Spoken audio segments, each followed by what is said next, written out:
2025 இந்தியாவில் சிறப்பு அங்கீகாரம் பெற்ற சில மாநிலங்கள் மற்றும் நகரங்கள் பற்றி பார்க்கலாம். இந்தியாவின் முதல் செயற்கை நுண்ணறிவு நகரம் லக்னோ. 100% எழுத்தறிவு பெற்ற முதல் மாநிலம் மிசோரம். இந்தியாவின் முதல் பிச்சைக்காரர் இல்லாத நகரம் மற்றும் நாட்டின் தூய்மையான நகரம் இந்தூர். நகர்ப்புற வளர்ச்சியில நாட்டின் முதல் நகரமாக மகாராஷ்டிராவில் உள்ள பூனேவை செலக்ட் பண்ணிருக்காங்க. ஊராட்சி திட்டங்களை செயல்படுத்துவதில் தமிழ்நாடு மாநிலம் முதலிடத்தில் உள்ளது.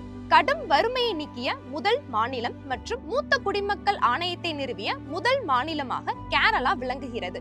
இந்தியாவின் முதல் ராம்சர் ஈரநில நகரமாக இந்தூர் மற்றும் உதயபூர் அறிவிக்கப்பட்டு உள்ளது.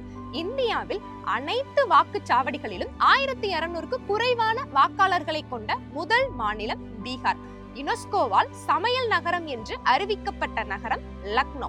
இந்தியாவின் முதல் குழந்தை திருமணம் இல்லாத மாவட்டம் பாலட். சத்தீஸ்கரில் இது உள்ளது. அதிக பணக்காரர்கள் வாழும் மாநிலமாக மகாராஷ்டிராவை சூஸ் பண்ணியிருக்காங்க. இது என்ட்ரி டிஎன்பிஎஸ்சி கதை கேளு சீரியஸ். இந்த மாதிரியான இன்ட்ரெஸ்டிங் வீடியோஸ் பார்க்க நம்ம சேனலை சப்ஸ்கிரைப் பண்ணுங்க.